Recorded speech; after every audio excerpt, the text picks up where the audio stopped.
ಬನ್ನಿ ಮಾತೆ, ನಿಮ್ಗೆ ಸ್ವಾಗತ. ನಿಮ್ಗೂ ಸ್ವಾಗತ ಪ್ರಭು. ಒಳಗಡೆ ಬನ್ನಿ.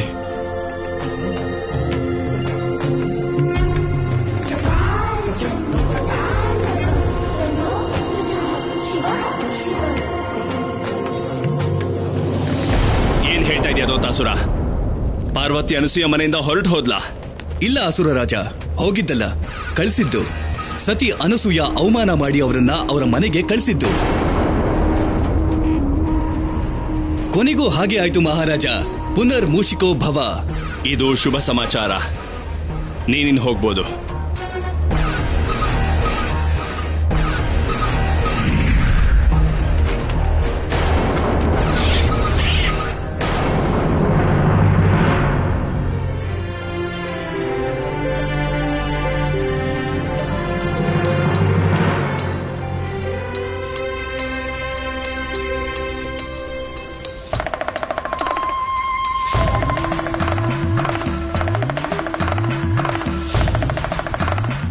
ಮಹಾದೇವ,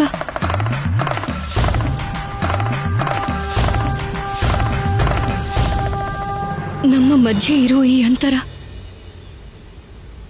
ಇನ್ನು ಎಷ್ಟು ದಿನ ಮಹಾದೇವ? ಯಾವಾಗ ಮುಗಿಯುತ್ತೆ ಇದೆಲ್ಲ? ಇದೆಂತ ಪರೀಕ್ಷೆ?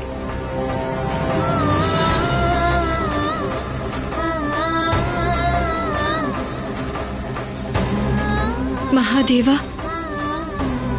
ಪರೀಕ್ಷೆನ ಜೀವಂತವಾಗಿದ್ದಾಗ ಕೊಡೋದಲ್ವಾ? ಆದ್ರೆ ಈ ವಿರಹ ನಾನು ಬದುಕೋ ಆಸೆನೇ ಕಿತ್ಕೊಳ್ತಾ ಇದೆ. ಒಂದೊಂದ್ಸಲ ಸತಿ ಹಾಗೆ ನಾನು ಕೂಡ ಈ ದೇಹನ ಬಿಟ್ಟು ಈ ಪ್ರಾಣ ಕಳ್ಕೋಬೇಕು ಅನ್ಸುತ್ತೆ.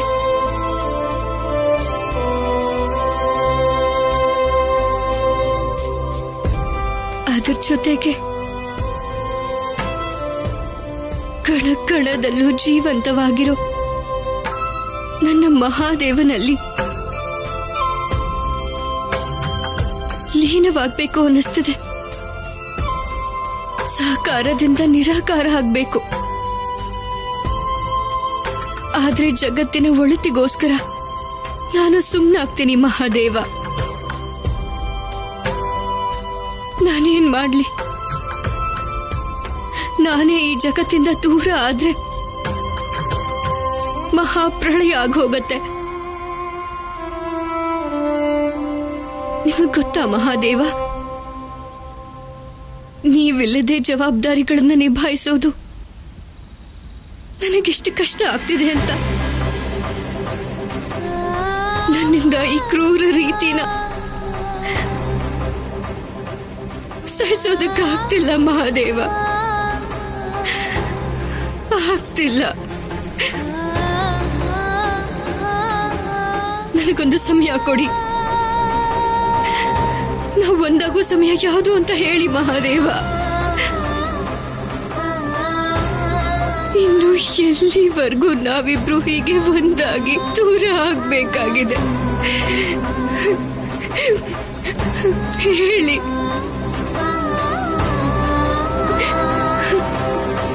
ಮಾತೆ,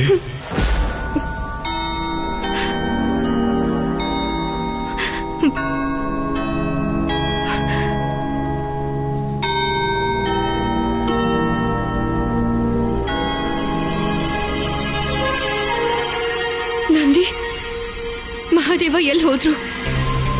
ನನಗೇನು ಹೇಳ್ದೆ ಮನೆಗೆ ಹೊರಟೋದ್ರ? ಇಲ್ಲ ಮಾತೆ. ಮತ್ತೆ ಎಲ್ಲಿಗೆ ಹೋದ್ರು? ನೀವೇ ಸ್ವತಃ ಬಂದು ನೋಡಿ ಮಾತೆ. ಬನ್ನಿ. ಆದ್ರೆ ಅಮ್ಮ, ಅನಸೂಯ ಪಾರ್ವತಿನ ಮನೆಯಿಂದ ಕಳ್ಸಕ್ಕೆ ಏನ್ ಕಾರಣ ಇರ್ಬೋದು? ಪುತ್ರ ಮೋಹ. ಆದಿಶಕ್ತಿ ಪಾರ್ವತಿ ತನ್ನ ಮಗನ್ನ ತನ್ನಿಂದ ಕಿತ್ಕೊಂಡ್ಬಿಟ್ರೆ ಅನ್ನೋ ಭಯ. ಅಮ್ಮ, ಅದ್ಯಾವುದೇ ಕಾರಣಕ್ಕೆ ಅನಸೂಯ ಪಾರ್ವತಿನ ಮನೆಯಿಂದ ಹೊರಗಡೆ ಕಳ್ಸಿರ್ಲಿ, ಅದೇನೇ ಯೋಚನೆ ಮಾಡಿ ಮನೆ ಬಾಗಿಲನ್ನ ಹಾಕಿರ್ಲಿ, ನನ್ನ ಪಾಲಿಗೆ ಮಾತ್ರ ಗೆಲುವಿನ ಬಾಗಿಲನ್ನ ತೆಗೆದಿದ್ದಾಳೆ. ಪಾರ್ವತಿ ಅವಳ ಮನೆಗೆ ಹೋದ್ರೆ ನೀನ್ ಹೇಗ್ ಗೆದ್ದಾಗುತ್ತೆ ತಾರಕ? ಅಮ್ಮ, ನನ್ಗನ್ನಿಸ್ತಾ ಇದೆ ಬಾಲಶಿವ ಇನ್ನು ಮುಂದೆ ಆ ಮನೇಲಿ ಇರೋದಿಲ್ಲ. ಯಾಕಂದ್ರೆ ಪಾರ್ವತಿ ಆ ಮನೆಯಲ್ಲಿಲ್ಲ. ನನಗಿದು ಸಿಕ್ಕಿರುವಂತ ಸರಿಯಾದ ಸಮಯ. ದೇವ ಮತ್ತೆ ನಾರಾಯಣನ ಮೇಲೆ ಆಕ್ರಮಣ ಮಾಡಿ ಯಾರಾದ್ರೂ ಒಬ್ಬರನ್ನ ನಾಶ ಮಾಡಬೇಕು. ಹೌದು ಅಮ್ಮ, ಆ ತ್ರಿಮೂರ್ತಿಗಳಲ್ಲಿ ಒಬ್ಬರ ನಾಶದ ಅರ್ಥ ಗೊತ್ತಲ್ವಾ ನಿಮ್ಗೆ? ಒಬ್ರಿಗೆ ತೊಂದರೆ ಆದ್ರೆ ಉಳ್ದಿರೋ ಇಬ್ರು ದೇವರು ಶಕ್ತಿ ಕಳ್ಕೊಳ್ತಾರೆ, ದುರ್ಬಲ ಆಗ್ತಾರೆ. ಅಮ್ಮ, ಈ ತ್ರಿಮೂರ್ತಿಗಳ ಮಧ್ಯೆ ಒಂದು ದೃಢವಾದ ಬಂಧ ಇದೆ. ನಾನಾ ದೃಢವಾದ ಬಂಧನ ಕತ್ತರಿಸ್ತೀನಿ. ನನಗ್ ನಿನ್ ಯೋಚನೆ ಬಗ್ಗೆ ಹೆಮ್ಮೆ ಇದೆ ತಾರಕ. ನೀನು ತ್ರಿಲೋಕ ವಿಜಯ ಆಗೋ ಯೋಗ್ಯತೆ ಇದೆ. ಅಣ್ಣ, ದೇವ ಮತ್ತೆ ನಾರಾಯಣರ ಮೇಲೆ ಆಕ್ರಮಣ ಮಾಡೋದಕ್ಕೆ ಯಾವ ಸಮಯ ನಿರ್ಧಾರ ಮಾಡಿದ್ದೀರಾ? ಅದನ್ನ ನೀನೇ ನಿರ್ಧಾರ ಮಾಡಬೇಕು. ಹಾಗಾದ್ರೆ ನಿರ್ಧಾರ ಮಾಡಾಯ್ತು. ಯಾವಾಗ? ಈಗ್ಲೇ, ಇದೇ ಕ್ಷಣ. ಹಾಗಾದ್ರೆ ನೀನ್ ಈಗ್ಲೇ ಈ ಕ್ಷಣ ಆ ಅನಸೂಯನ ಮನೆ ಹತ್ರ ಹೋಗ್ಬೇಕಾಗತ್ತೆ. ಆ ದೇವನ್ನ ಆ ಮನೆಯಿಂದ ದೂರ ಕರ್ಕೊಂಡು ಹೋಗ್ಬೇಕು. ಸರಿ, ಆಮೇಲೆ? ಕರ್ಕೊಂಡು ಹೋದ್ಮೇಲೆ ದೇವ ಒಂಟಿ ಆಗ್ತಿದ್ದ ಹಾಗೆ ನನಗೆ ಮಾಯಾವಿ ದರ್ಪಣದಿಂದ ವಿಷಯ ತಿಳಿಸು. ನಾನು ನಿದ್ರಾಸ್ತ್ರ ಕಳಿಸ್ತೀನಿ. ಆ ದೇವನ್ನ ಮನಸ್ಸಿಗೆ ಬಂದಷ್ಟು ಕಾಲ ಮಲಗಿಸೋದಕ್ಕೆ. ಸರಿ ಅಣ್ಣ, ನಿಮ್ ತಂಗಿ ನಿಮ್ಮ ವಿಜಯದ ದಾರಿನ ಸುಗಮ ಮಾಡಿದಾಳೆ. ಈಗ್ಲೇ ಹೋಗಿ ಸೂಚನೆ ಕೊಡ್ತೀನಿ.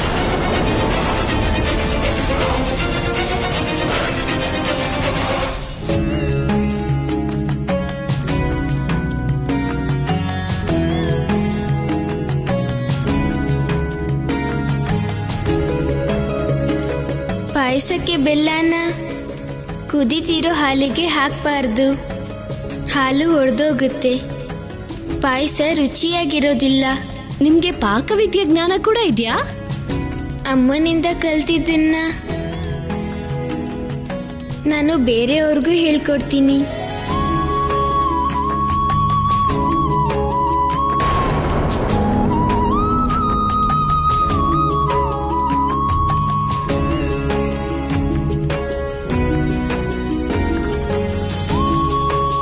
ನೀವೇನ್ ಮಾಡ್ತಿದ್ದೀರಾ ಮಹಾದೇವ?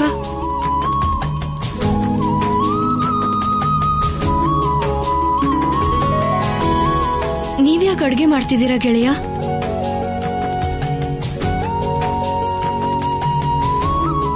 ನಿಮ್ಗೆ ನನ್ನ ಕೈಯಾರೆ ಮಾಡಿರೋ ಪಾಯಸನ ತಿನ್ಸೋದಿಕ್ಕೆ.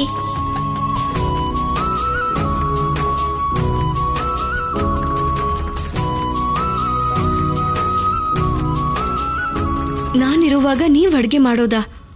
ಇದು ಸರಿ ಇಲ್ಲ ಗೆಳೆಯ. ನೀವ್ ಹೋಗಿ ಕೂತ್ಕೊಳ್ಳಿ, ನಾನು ಅಡ್ಗೆ ಮಾಡ್ತೀನಿ.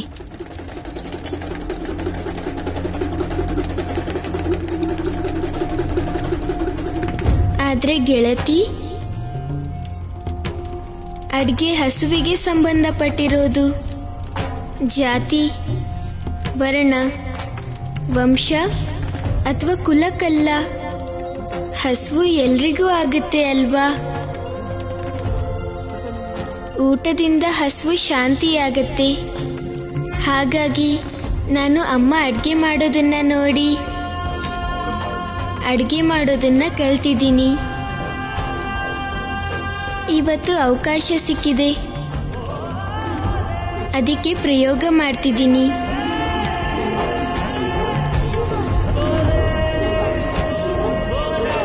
ಬಹುಶಃ ಈ ರೀತಿ ಸಂಸಾರದ ಅರ್ಥ ತಿಳ್ಕೊಳ್ಳೋಕೆ ನೀವು ಬಾಲರೂಪ ಧಾರಣೆ ಮಾಡಿರ್ಬೇಕು ಮಹಾದೇವ. ನೀವು ಇಲ್ಲಿ ಕಲ್ತಿರೋ ಪಾಠನ ನನ್ನ ಮೇಲೆ ಪ್ರಯೋಗ ಮಾಡ್ತಿದ್ದೀರಾ ಅಂದ್ರೆ ನಾನು ನಿಮ್ಮ ಈ ಪ್ರಯೋಗಕ್ಕೆ ಅಡ್ಡಿ ಬರೋದಿಲ್ಲ.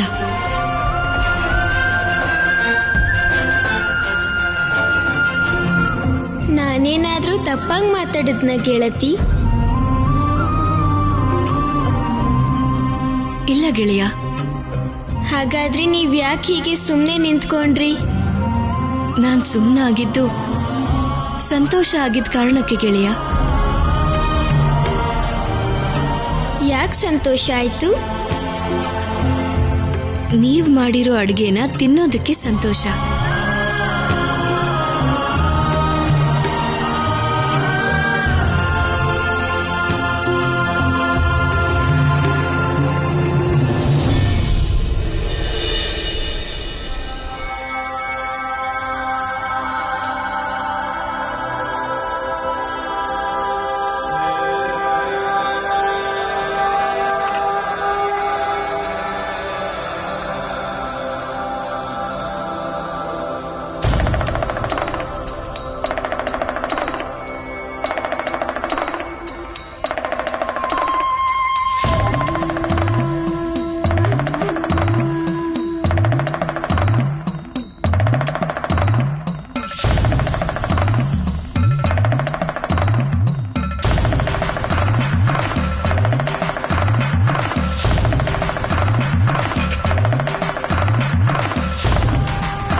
ಗೆಳತಿ, ಊಟನ ಶುರು ಮಾಡಿ.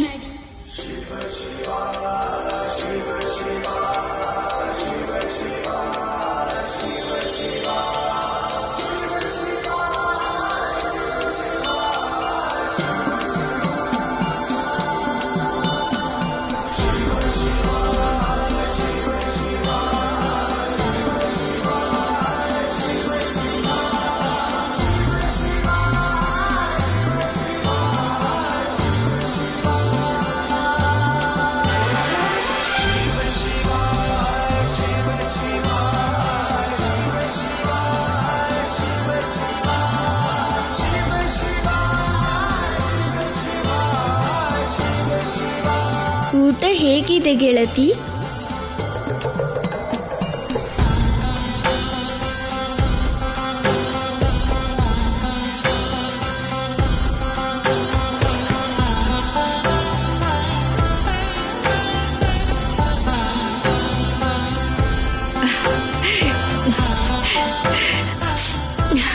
ಅಡುಗೆ ತುಂಬಾನೇ ರುಚಿಯಾಗಿದೆ ಗೆಳೆಯ, ತುಂಬಾ ಚೆನ್ನಾಗಿದೆ. ನೀವು ತಿನ್ನಿ, ತುಂಬಾ ರುಚಿಯಾಗಿದೆ.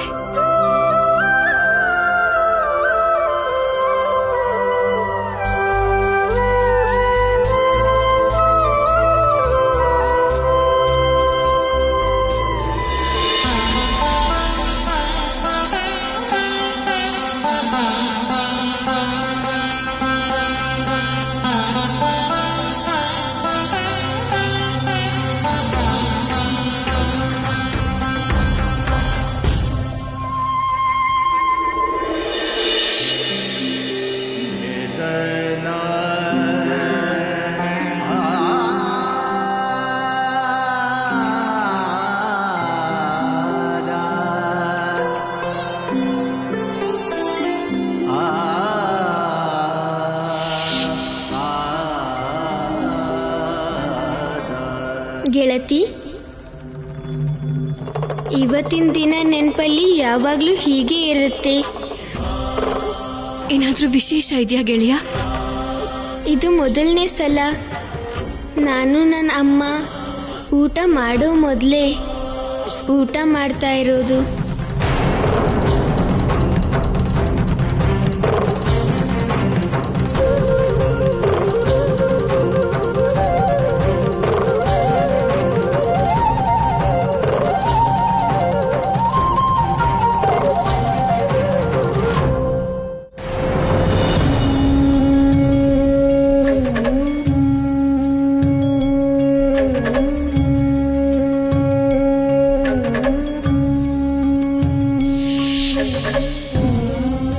ಶಿವ, ಅಮ್ಮ, ನೀ ನನ್ನನ್ನ ಬಿಟ್ಟು ಹೋಗೋದಿಲ್ಲ ಅಲ್ವಾ ಶಿವ?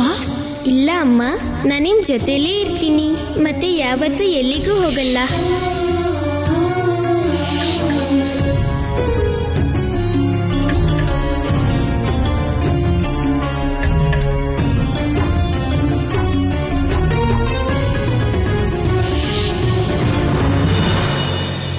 ದೇವಿ, ನಮ್ ಜೊತೆ ನೀವು ಊಟ ಮಾಡಿ. ಇವತ್ತಿನ ತನಕ ನಾನು ಶಿವನ್ಗೆ ಊಟ ಮಾಡಿಸ್ದೆ ಯಾವತ್ತೂ ಊಟ ಮಾಡಿಲ್ಲ. ಮತ್ತಿವತ್ತು ಊಟ ಮಾಡ್ತೇನ ಋಷಿವರ್ಯ? ಶಿವನ್ಗೆ ಊಟ ಮಾಡಿಸ್ದೇ ಇದ್ರೆ ತುತ್ತು ನನ್ನ ಗಂಟ್ಲಲ್ಲೂ ಇಳಿಯಲ್ಲ. ನನ್ನ ಶಿವ ಹಸ್ಕೊಂಡಿರ್ತಾನೆ. ಅವನ್ ಬಂದ ಮೇಲೆ ಅವನ್ಗೂಟ ಮಾಡಿಸಿ ನಾನು ಮಾಡ್ತೀನಿ. ದೇವಿ, ನಿಮ್ಮ ಶಿವ ದೇವಿ ಪಾರ್ವತಿ ಮನೆಗೆ ಹೋಗಿದ್ದಾನೆ.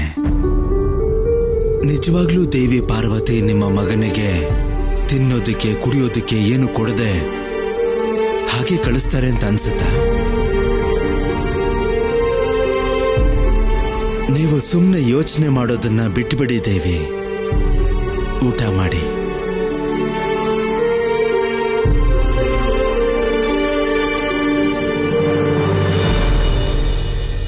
ನನಗಂತೂ ಹೇಗನ್ಸುತ್ತೆ ಅಂದ್ರೆ, ಶಿವ ದೇವಿ ಪಾರ್ವತಿ ಜೊತೆ ಇದ್ದಾಗ ನನ್ನನ್ನ ಮರ್ತೇ ಬಿಡ್ತಾನೆ.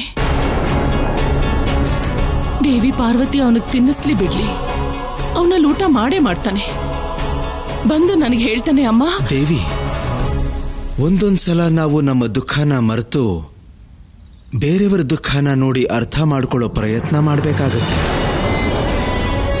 ಲಾಭ ನಮಗೆ ಆಗೋದು.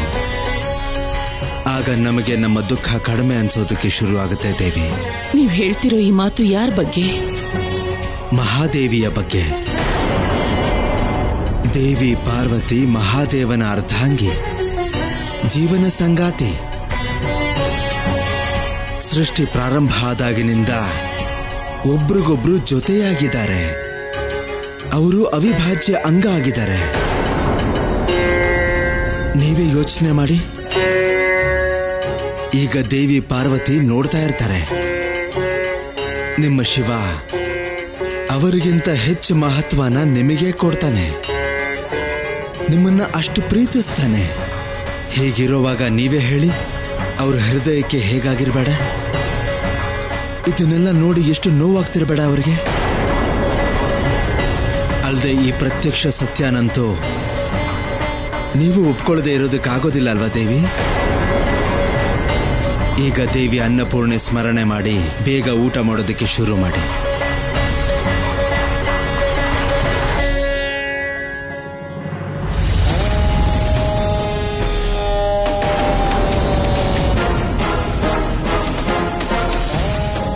ನೀವ್ 4 ಜನ ಇವ್ರಗಳ ಮೇಲೆ ಕಣ್ಣಿಟ್ಟಿರ್ಬೇಕು. ತಪ್ಪಿದ್ರೆ ನಿಮ್ಮೆಲ್ರ ಕಣ್ಣು ಕಿತ್ ಹಾಕ್ಬಿಡ್ತೀನಿ.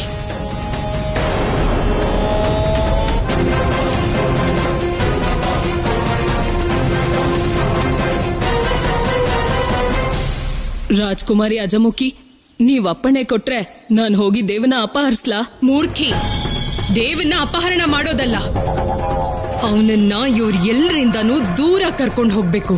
ಅವನು ಎಲ್ಲರ ಜೊತೆ ಕೂತಿದ್ದಾನೆ, ಎಲ್ರಿಂದ ಅವನ್ನ ಕರ್ಸೋದ್ ಹೇಗೆ? ಯಾವ ಕೆಲ್ಸನ ನೀವು ಮಾಡೋದಕ್ಕಾಗಲ್ವೋ ಆ ಅಸಾಧ್ಯ ಕೆಲ್ಸನ ನನ್ ಮಾಯಾವಿ ಚೆಂಡು ಮಾಡುತ್ತೆ.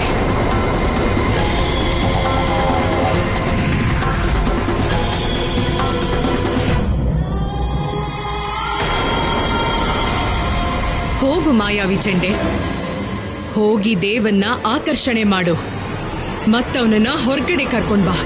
ಹೋಗು.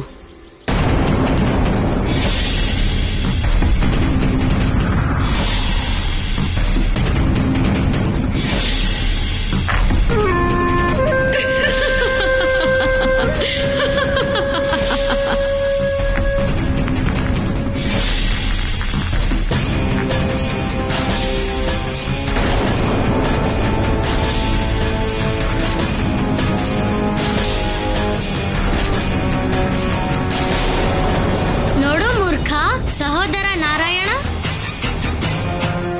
ಎಷ್ಟು ಸುಂದರವಾಗಿದೆ ಈ ಚೆಂಡು. ಹಿಡಿಯೋಕ್ ಹೋದ್ರೆ ಅದಷ್ಟಕ್ಕದೆ ಹಿಂದೆ ಹೋಗ್ತಿದೆ. ಏನು? ಹಾ, ಆದ್ರೆ ನಾನು ಅದನ್ನ ಹಿಡಿತೀನಿ. ಆಮೇಲೆ ನಾವು ಈ ಚೆಂಡ್ ಜೊತೆ ಆಟ ಆಡ್ಬೋದು. ಮಾಯಾವಿ ಚೆಂಡು ಚೆನ್ನಾಗಿ ಮಾಯೆ ಮಾಡ್ತಿದೆ. ಹಕ್ಕಿ ತಾನಾಗೆ ಅಜಾಮುಖಿ ಬಲೆಗೆ ಬಂದು ಬೀಳ್ತಿದೆ.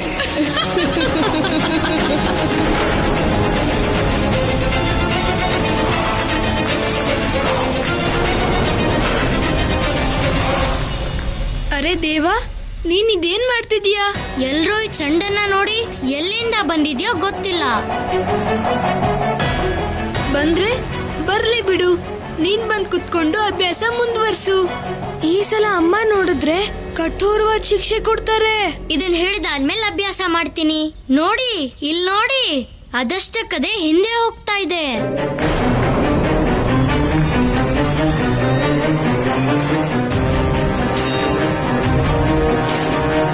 ನಾವು ದೇವನ್ನ ಬೇಗ ಕರ್ಕೊಂಡ್ ಬರ್ಬೇಕು ನಾರಾಯಣ.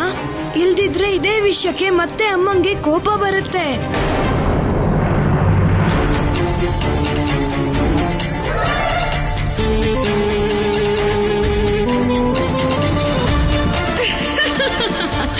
ಈ ಶುಭ ಸಮಾಚಾರ ನನ್ನ ಅಣ್ಣನ್ ತಿಳಿಸೋದಕ್ಕೆ ಸಮಯ ಬಂದಿದೆ. ಮಾಯಾವಿ ದರ್ಪಣ, ನನ್ನ ಅಣ್ಣ ಅಮರ ಮಹಾನ್ಗೆ ಇಲ್ಲಿನ ಪರಿಸ್ಥಿತಿಯನ್ನ